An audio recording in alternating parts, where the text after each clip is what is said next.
Okay, so the speedrun is done in a New Game Plus file. It's actually New Game Plus Plus, kind of, because after the first time that you use an exploit that we're going to be using, the game doesn't register you spending mana at all, um, which is a very important part leading up to when you use the exploit. Uh-oh, time didn't start. Okay. Just gonna restart the run, because I forgot what my hotkey was. And there we go. Okay. This game is super finicky about which scenes you can skip and which you can't. So, okay,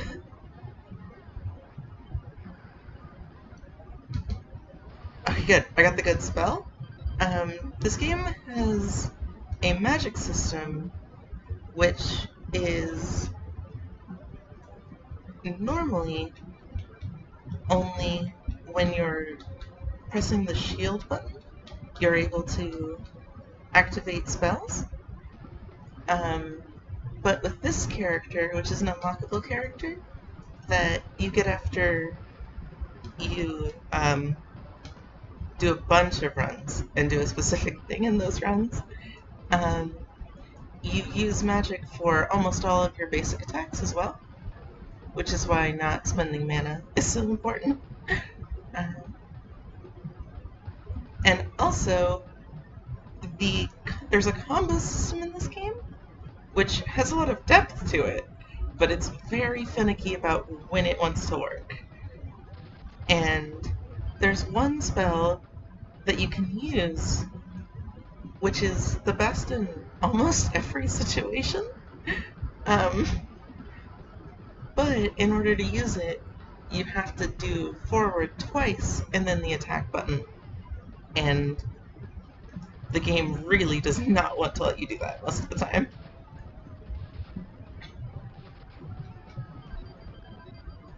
Because there's also this very strange design choice where the game slows down whenever there's something that it considers to be like actiony. And when it's slowing down, it's very hard to put specific inputs in. Oh god, I must have got the counter.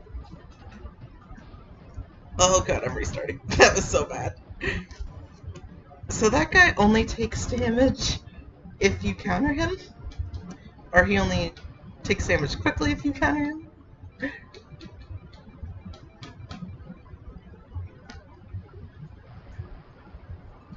Yeah.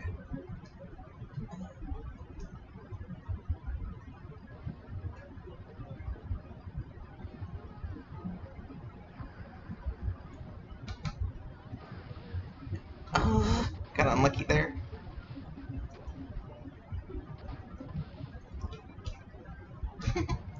I'm probably going to be resetting a lot at the beginning. Because it's kind of hard to get a good start, and the start matters a lot in this game. But the later game is very easy for a reason that will become very clear.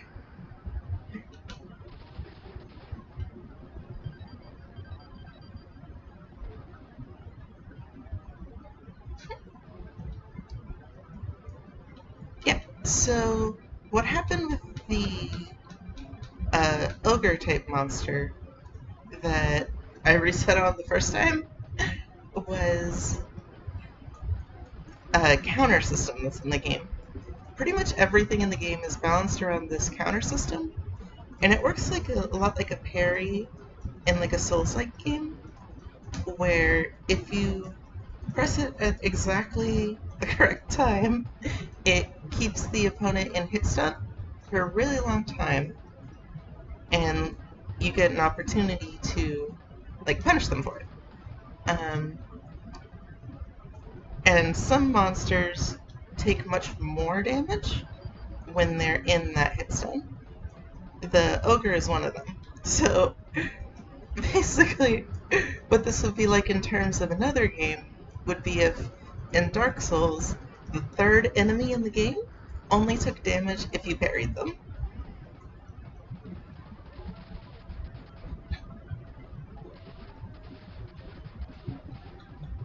Also, it's extremely rare, but every enemy in the game has the ability to parry as well.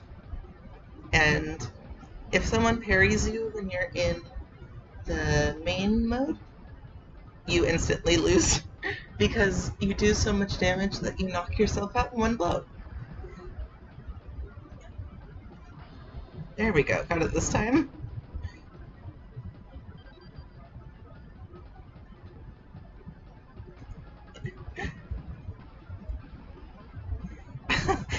This scene lasts forever, and it really feels like a scene that should be kept skippable, but it's just not for some reason.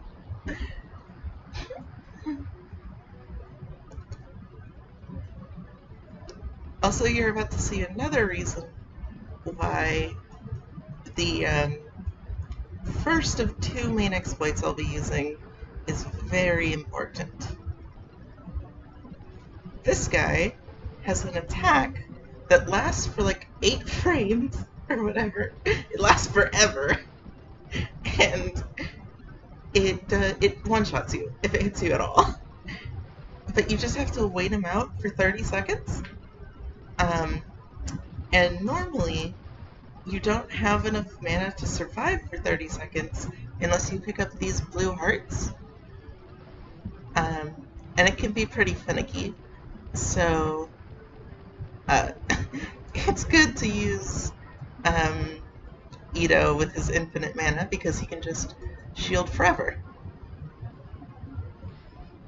Oh, I have the wrong spell equipped. This spell is extremely overpowered. It's a beam attack that travels for about 3 screen lengths. And the reason why we're going to use it a lot is because you can hit a bunch of things that are off screen that you have to hit to progress. That tree glitched out and is not taking damage. That's going to lose me a little bit of time. Here, there's a very exact charge time we want to do, and it can be really... Yeah, I messed it up a little bit there. But it can be pretty dangerous in this part of the stage if you mess it up. Yeah, I'm off by a pixel or two. These goblins don't do very much damage, but they leave you in hit stun for a really, really long time, so you don't want to get hit by them at all. Also, there's an interesting quirk of the game there, which is why we don't use the air dash as much as we otherwise would, despite it being very fast, being that you can't actually switch scenes while you're in the air in this game. So, yeah. This guy's normally a really hard boss, but with the Kamehameha ripoff, we just one-shot him. He runs away when he's at half health. Now we're to the next level. We're just gonna keep pumping our magic attack. We don't need to level anything else up because of a different mechanic that we'll see shortly, where some bosses that you encounter through the game are warriors that are being possessed.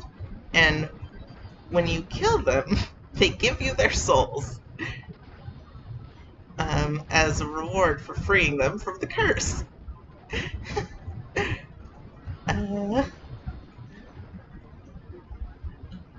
And those souls give you 10 extra levels in their highest stat.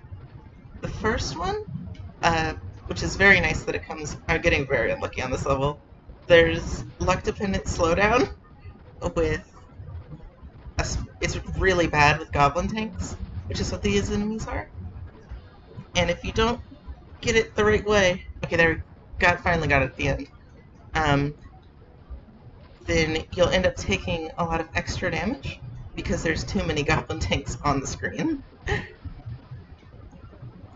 um, yeah, but the bosses that are like possessed warriors give you 10 levels in whatever stat you're given, and the first one gives you 10 levels in mobility, which is an incredibly important stat to have at least 10 for later levels, because it depends.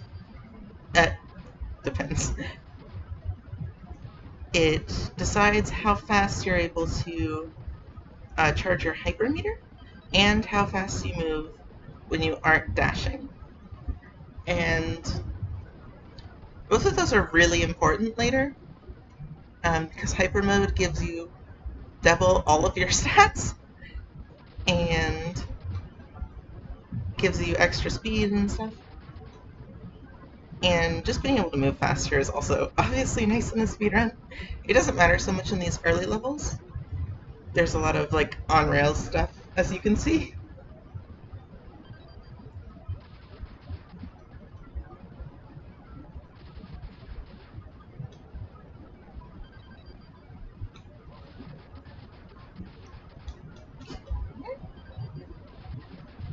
We're getting pretty good luck with no slowdown on those blue guys, which makes up for the bad luck we got with the goblin tank earlier. Now this guy is the first real boss, quote-unquote, of this level, but he's extremely easy. He shows up a lot, and every time he's just a total pushover. And he acts like he's your rival the whole game, but he really just does nothing to but slow you down. He gives you really good experience at the beginning, though.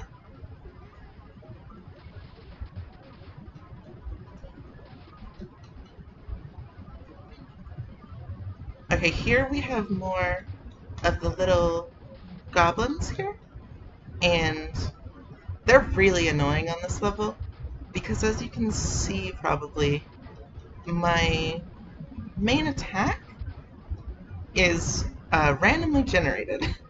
The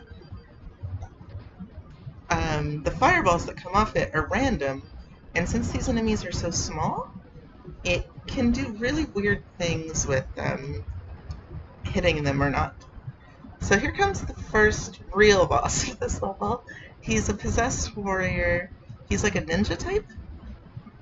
This fight starts out pretty weird with him having these two clones that do literally exactly the same thing as him, but just have less health. So we spam the guard at the start of this fight because they do an insane amount of damage. And if you get hit by one, the next one is going to hit you no matter what, killing you. So we just have to deal with those as quickly as possible. Uh-oh. Okay, he used the wrong spell. That was almost really, really bad for us. He jumped away when I didn't expect him to.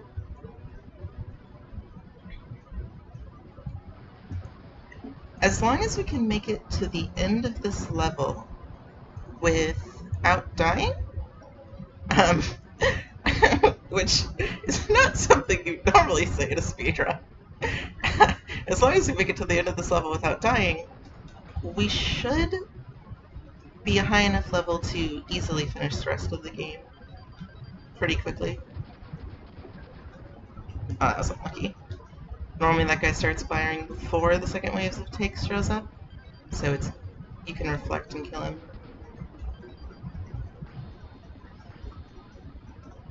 Ah! The rockets missed him. Okay. There we go. And now we're to the second half of this level. I forgot to skip that cutscene, oh god. This part is weird. It serves no purpose and is extremely easy to avoid all of the damage. There can be some weird slowdown if you actually try to reflect these. I think it wants you to practice reflecting here, but there's no reason to, as far as I can tell. So I just hold shield and wait for it to end. This is kind of a cool atmospheric thing, though. Right now, the enemy base is supposed to be directly on top of us, and they're dropping down all of their, like, stormtrooper types. And that's why the screen got very dark all of a sudden.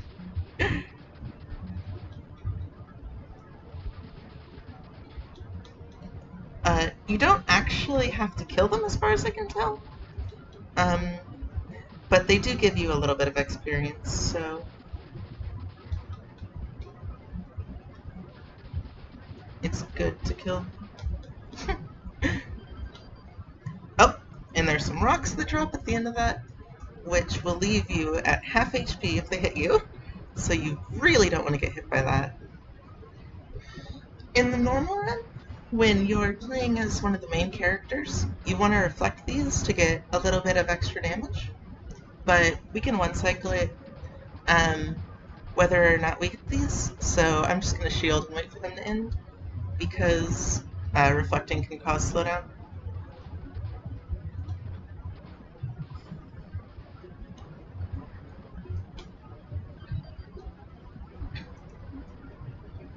Okay. Now we want to detonate these if they aren't on the right side, or left side, I guess, on this, because they will damage him, the boss here, if he decides to land on that side of the platform. It's a totally random chance. Ah, dang it, we got the wrong side. Also, I haven't taken much damage, so we didn't get hyper mode to get like a true one cycle. But that's basically a one cycle. Okay, and that marks the end of the second level, if I remember correctly.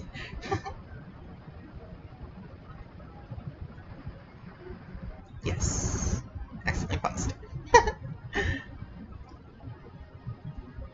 And if we got enough crystals, we should get almost exactly to our max level for magic attack. Exactly there, nice. And we get a little bit of mobility too. We actually want to give him one crystal because it's slightly less dialogue. And now we're just waiting for our character to die. It doesn't actually matter. Anything that happens to our character in terms of damage at this point, from now on, because this game has something called Devil Mode, which normally lets you be invulnerable for 6 minutes before dying.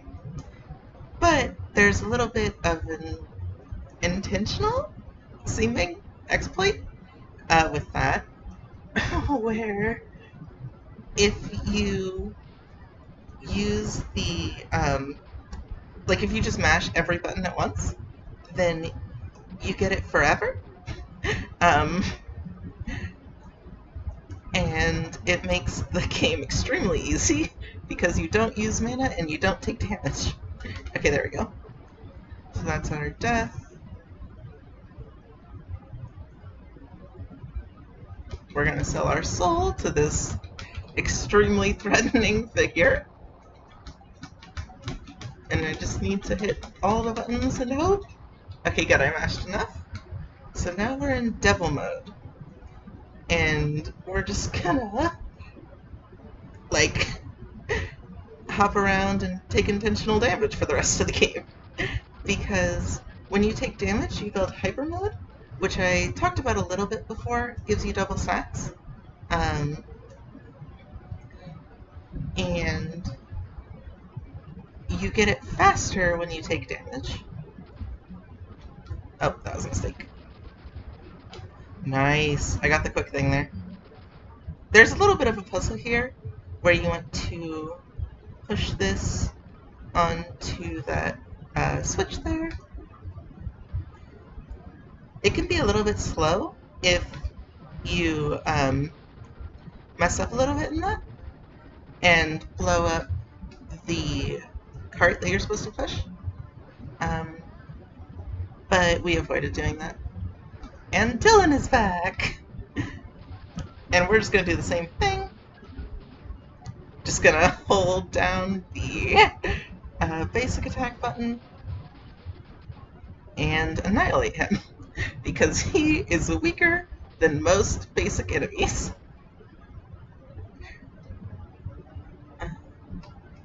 I'm not actually able to see the chat while I do this, so someone might be saying something. I forgot to say that. Okay, I didn't get the fast spell for this, but this isn't one where you super need it. Normally these will give you health, but we don't have any reason to want health, since we are a demon and cannot die. Okay, good. Got the fast spell? There's a lot of things in this game which have secret timers that are made faster by you clearing out all the enemies. So we want to try and do that in this speedrun as much as we can. Like here, these enemies actually spawn in a little bit faster if you clear the wave before them faster. So we want to catch them as they're landing.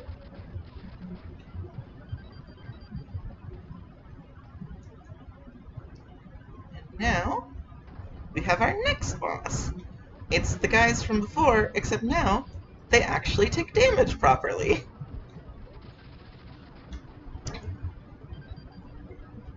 So they're extremely easy.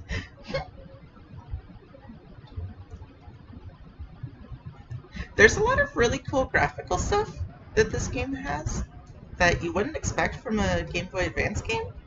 Like you saw with the scrolling water level, where they use multi-layered backgrounds to create a lot of sense of like gravity and like movement.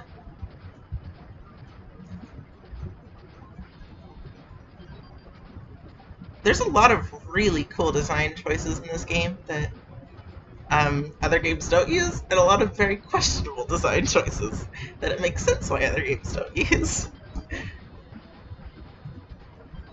Yeah, in the base game, Devil Mode, what we're using now, is very interesting because it gives you a chance to scout ahead when you die and figure out how you want to approach the... Oh, that was really slow. How you want to approach the next part of the game, which is very nice in this game because most enemies one-shot you. So knowing their patterns is very important if you're not in Devil Mode.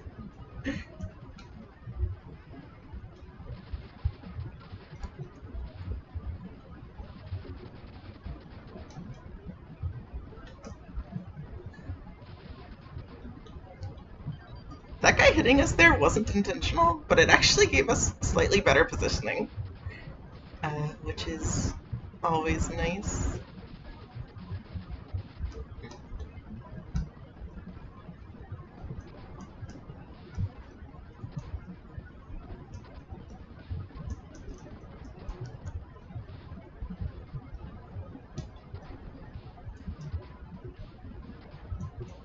So this attack, this like energy disc, is extremely strong against enemies that guard and groups of enemies because it homes in and doesn't get stopped by an enemy.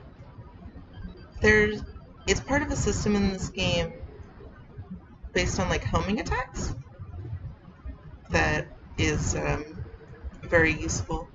With other characters, it's even more useful because it gives you iframes, which is very, very nice in this game.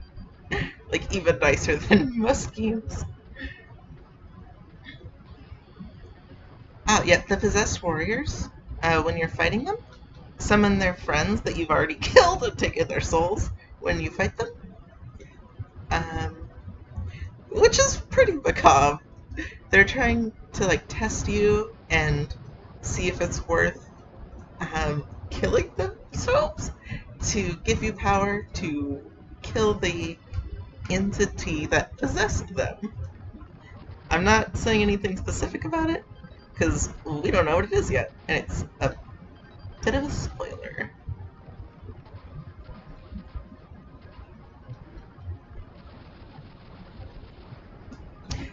This is like the third game I ever played, by the way, and it's really dark.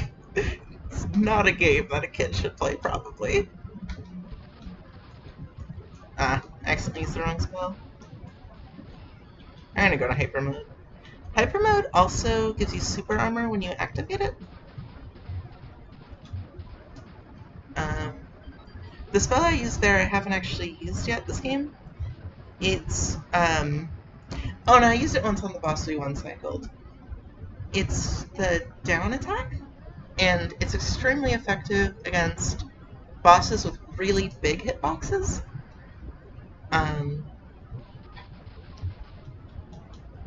It does like massive...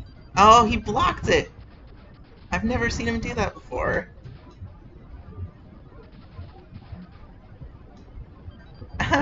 Yeah, but it's called Guardian Blades. It's extremely strong against things with big hitboxes because it hits them many, many times, and it ends up doing like about 8 times as much damage as everything else. Don't know why I thought then. This part isn't actually tied to fighting the enemies. It's about getting to the end of this pathway, even though, as you'll see, it's a dead end.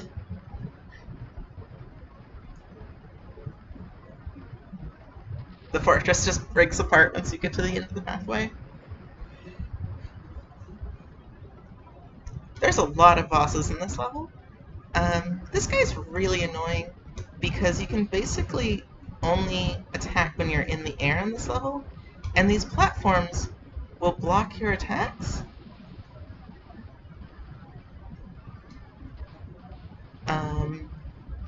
Oh, he needs one more. There we go. Okay. Stage 3 clear. 3 stages to go.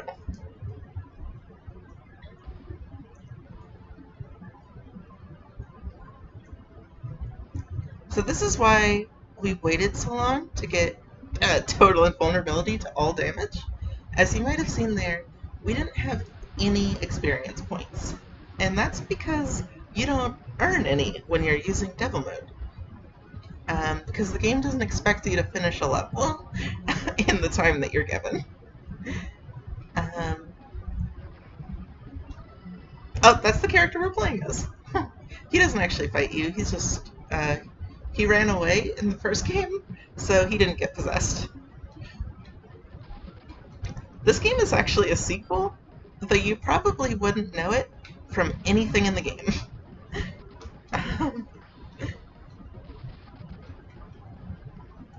It was a pretty popular, actually, Sega Saturn game called just Guardian Heroes. I haven't played it, but I want to.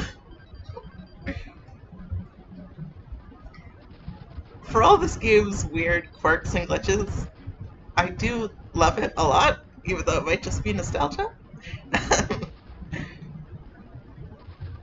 So, I want to see what the Sega Saturn game was like.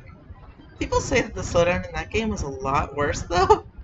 So, I don't know if it'll be the most fun game to play.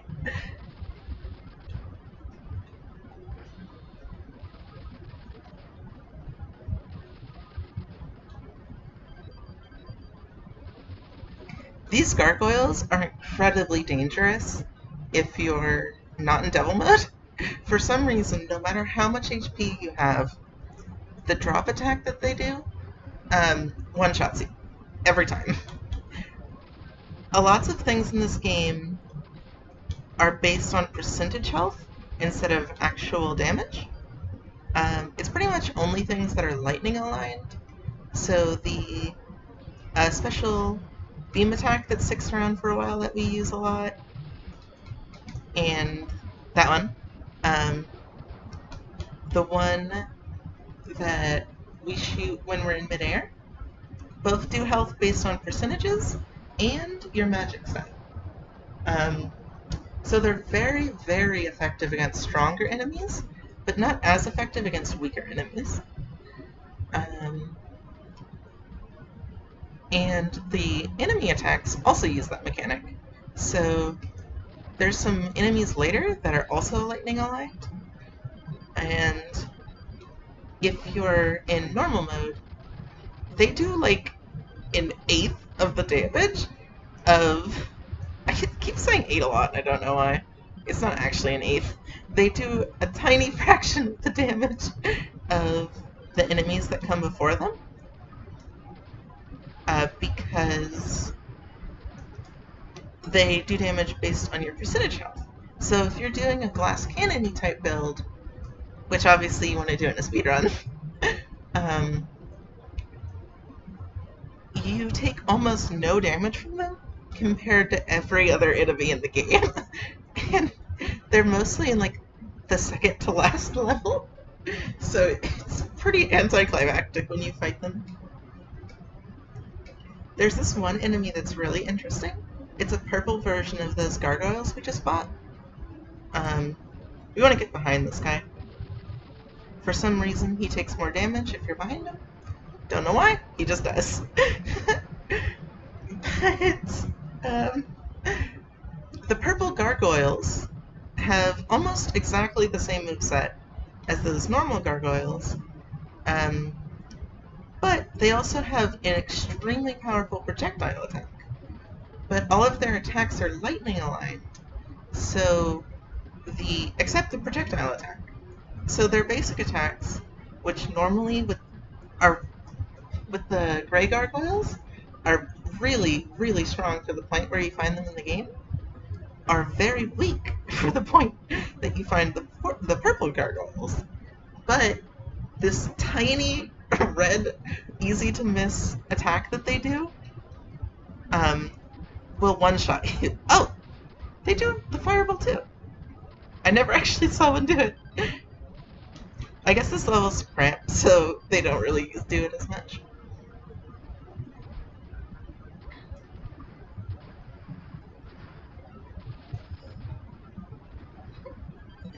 But yeah, so it's actually very important if you're doing a devil mode run and you weren't able to complete the first 2 levels before you went to devil mode, because the projectile will one-shot the purple gargoyles if you reflect it.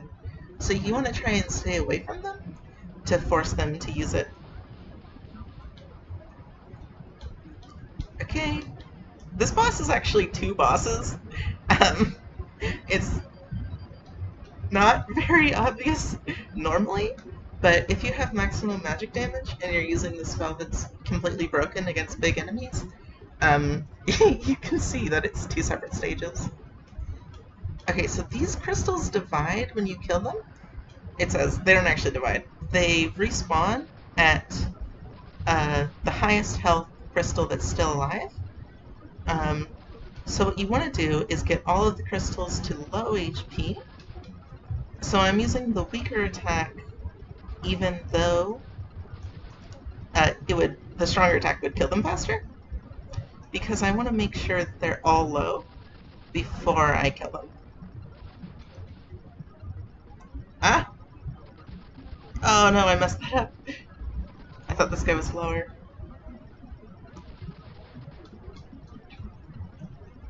But yeah, they only get as much HP as the one that they're respawning from. So even if you mess it up, like I did there, it still saves a lot of time. Okay, here we have another boss. Normally this boss is very hard, but you can just unlock her with your basic attack.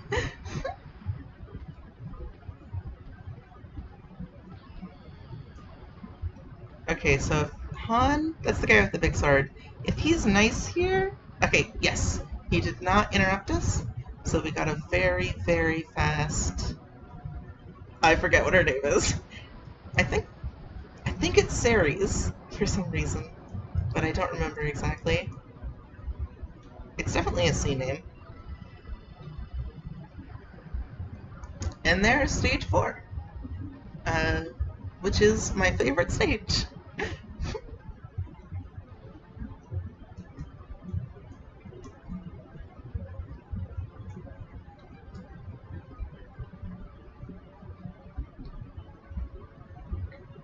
Okay, and as you can see, we've moved on to the heavens. That's because, as is about to be revealed, the true enemy of this whole game is God. God is the enemy, the big bad of this game. Um, and we're gonna go kill him. So the story of this game is that God has been like manipulating people to try to create the ultimate warrior to replace his own body. Oh, that was a mistake. Um, this is one of those lightning aligned enemies I was telling you about before. Normally, they're like they're very annoying because they can stun lock you easily, but they do almost no damage. So you're happy to see them normally.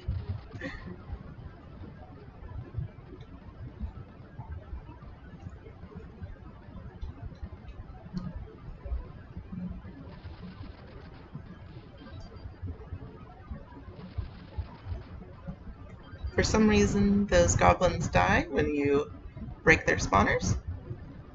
And here's kind of like a, not cutscene really, but sort of a cutscene, where you watch the Heaven Warriors, the Seraphim, are betraying the sorcerers from the Kingdom of Magic. That's the people we were fighting in the beginning, the group that our rival is with, and the guy that was flying around. The Kingdom of Heaven, which we're fighting against now, is what that first guy was from. His name is Zur, that guy right there. And he has been hiding how extremely powerful he was. Unfortunately, our rival was just murdered instantly and extremely easily. Even the game realizes that he just couldn't do anything. Okay, this came to the front, so we want to, if we can, we want to get our electric spell down. Okay, and he got knocked out of it. Okay, that's him done. We don't actually need to kill these Seraphim, but we do need to pick up Dylan's soul. That's the name of our rival.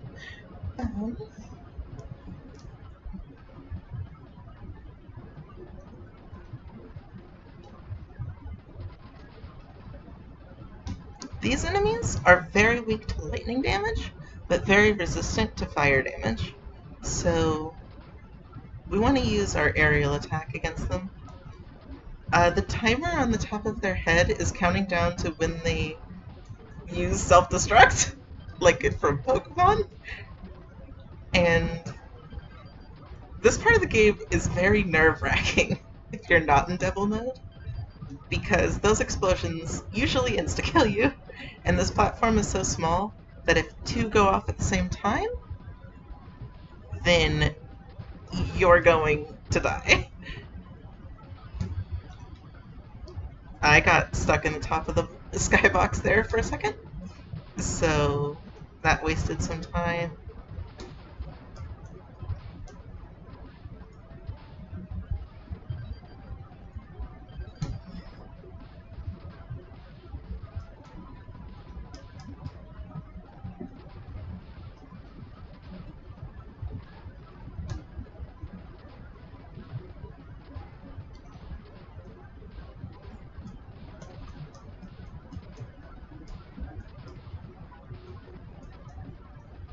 Oh, but something that you can abuse, which you might have noticed I was using during the missile level, was that for some reason You don't actually move in the air at all when you're using your aerial attack as this character. So you can just stay in the air forever, throwing these electric discs down.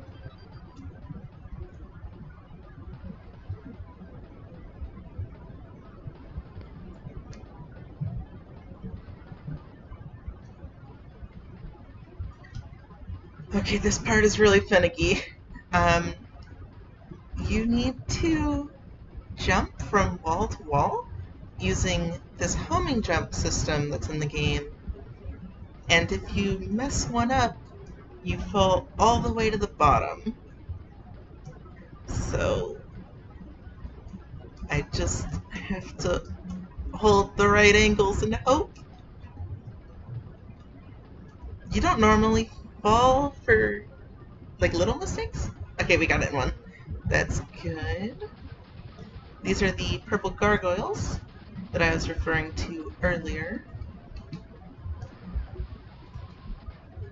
The game really likes to slow down for them. Yeah, the slowdown isn't tied to frame rate at all. It's 100% a design choice. Um, you can tell because the music isn't slowing down at all, and I can tell on my emulator because the frame rate isn't dropping in the frame rate counter.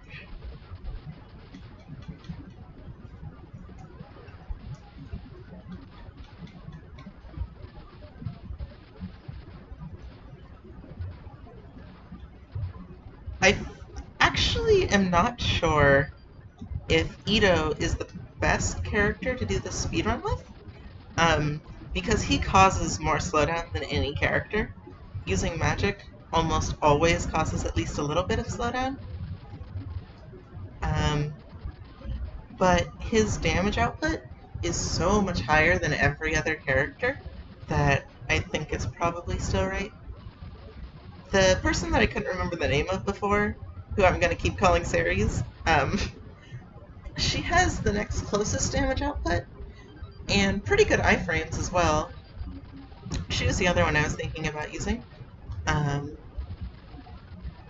But I just prefer Ito's playstyle, so that's the real reason I'm using him.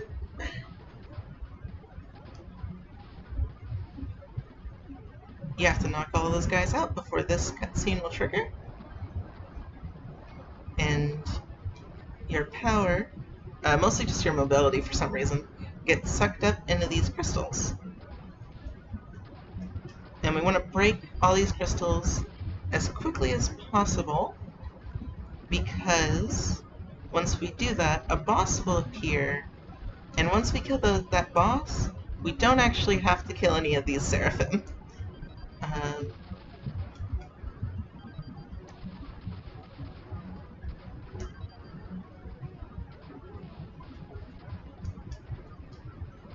We can use the green disc to stun lock them for a little while, which is what I was doing there, even though it doesn't really send any damage to the stones. Unlucky. The green ball that fires our strong attack has weak homing, and it can sometimes actually cause the ball to miss because it will home on to the wrong enemy.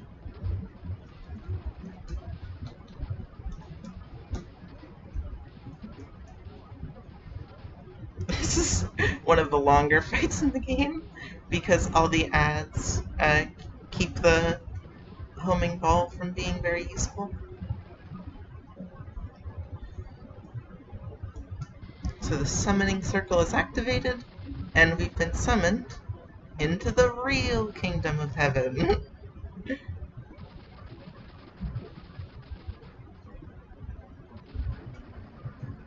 We have to actually kill these enemies to progress in this stage, which is why I'm not running past them.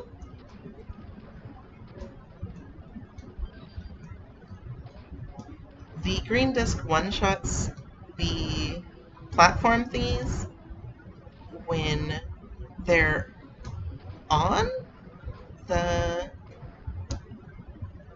eyeball things, but it doesn't when they're off the eyeball things. So we want to be careful of that. Just one-shot that thing. It's supposed to be like a mini boss or something, but it's very easy. Got unlucky with the placement of the guardian swords there. Normally that'll one-shot him. Okay, now we want to use our green ball to get most of these guys so we don't get stun locked. And then we want to use our basic attack to finish off the rest.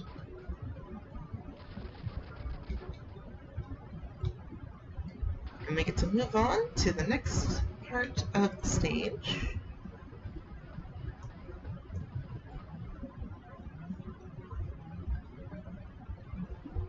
The stage is really, really long compared to the other stages. Even more so if you aren't doing devil mode. These things are really annoying. And I'm messing it up a bit. Kind of choking a little. My time is really good right now. You can't actually hit on a diagonal, but these enemies will go on a diagonal, so you have to reflect to catch them if they're in there. But as you can see, we can knock them out normally with the basic attack if they aren't on a diagonal.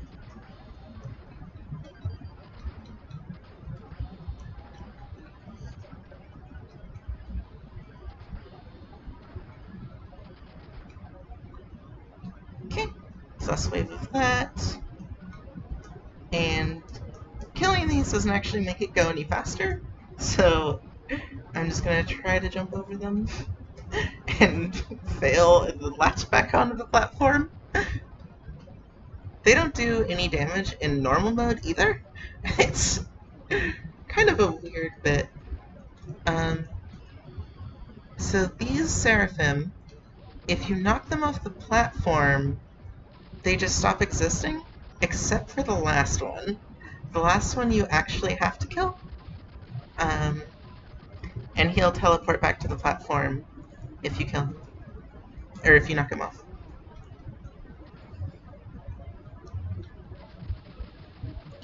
I always forget how many there are, so I'm just going to try to kill all of them.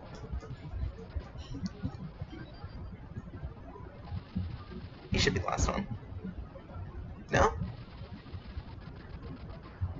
Okay. That guy was the last one. We got a very lucky projectile at the end there. That guy was about to be out of our range.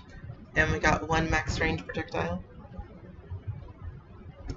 This part of the game is extremely annoying with pretty much any character other than Ito. Because this thing that's chasing us chases us through two mini bosses. And if you don't clear it out fast enough, then it will eat you. We got the wrong attack. That's a little bit slower than the other one.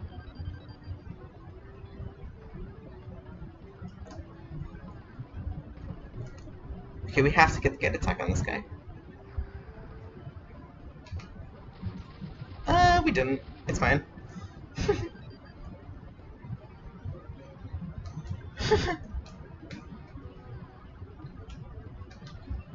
Okay, good. We got the good attack on him. He's supposed to regenerate during this fight, but that attack one-shots him. And the game has a little bit of trouble noticing that we killed him so quickly. So it still spawns his ads. You have to kill these to finish the fight as well. This guy's stun locking me. It's very rude. We get a few waves of these. We still want to kill him before he gets the chance to regenerate, because it decreases the amount of stun locking that happens in this fight.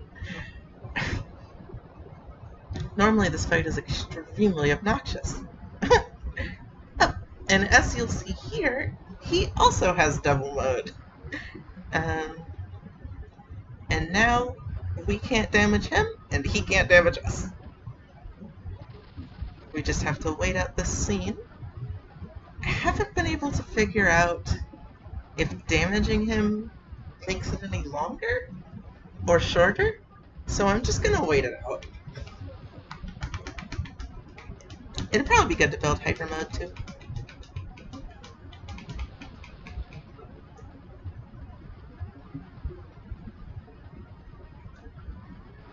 Okay. He lost his soul to God, and now it's trapped in this crystal. So we want to jump to the other side of him, and then use our strong spell, and it'll end the fight immediately. Normally, extra clones of him spawn as you damage that crystal, and it's extremely easy to get sunlocked in that fight. But we can just make it so only one of his clones spawns, since that attack does so much damage. This is my favorite character, Nicole. We don't get to see much of her since she's right at the end. We didn't get the good spell, unfortunately.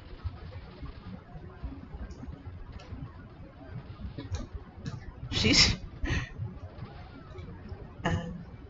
shoots these weird smiley balls that actually, for some reason, even though they're magic, use normal attack power, which is the reason we aren't using her, even though she's my favorite. Because we really want to get attack power for all of our attacks, and not just one.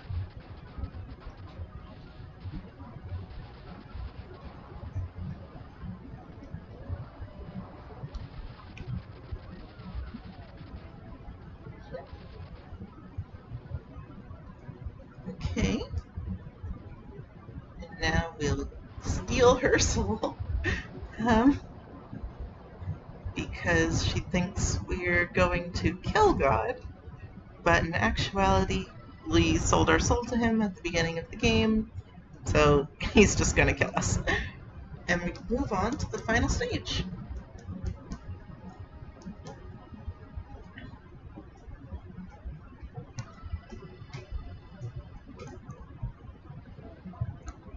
That soul we got at the end there was for the captain. We saw pretty much none of her since we skipped all the cutscenes, but she gives you 20 levels to everything, which is very nice for this final fight, because it makes it so that we have the absolute maximum magic damage, and we one-shot everything. The enemies that are sliding across the screen, or like scrolling across the screen here, we don't actually have to kill, but we do have to kill these green gargoyles.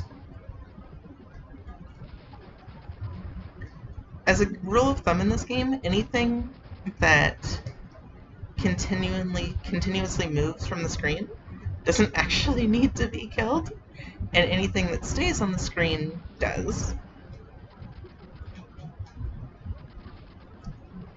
He got stuck in the top of the frame. It's the heavy gears from the beginning of the game. You can actually unlock these things as a playable character. Almost everything in this game can be unlocked as a playable character. It's kind of crazy. Most of the enemies just make the game way, way harder to play. So we're not going to use them for a speed run. But it can be fun to play as them. This game is hard enough to begin with, though.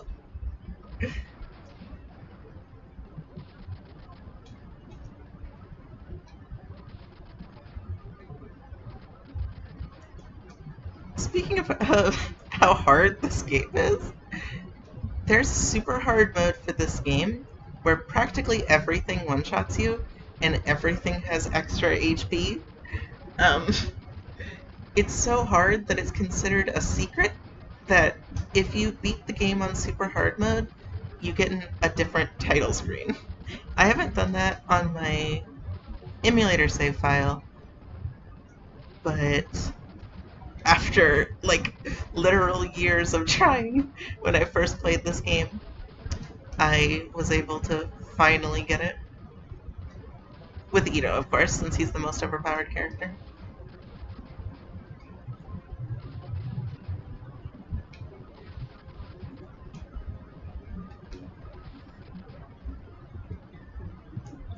Here it is, the final boss. The one that's been controlling everything from behind the scenes.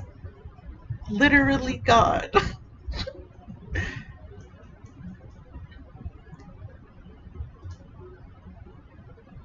just wanted to make sure it wasn't skippable. I was pretty sure it wasn't.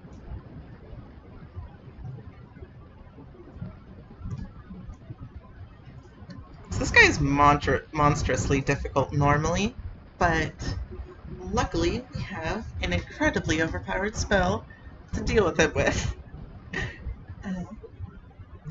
He also steals almost all of our stat for one thing at a time.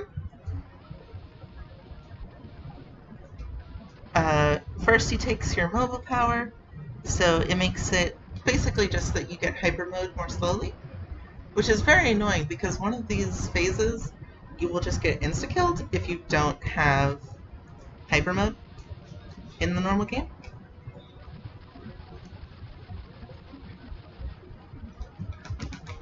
Ah, dang it, he did the annoying breath.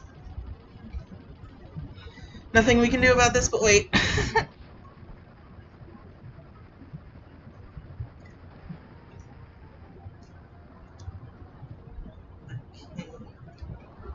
The faster you go, the less of your powers he takes from you.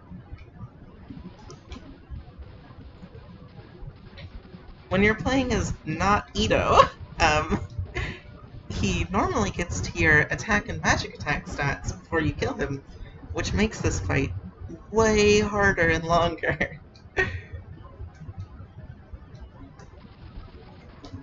Ah, wrong spell. There we go. And as soon as we get to the cutscene, I will call time.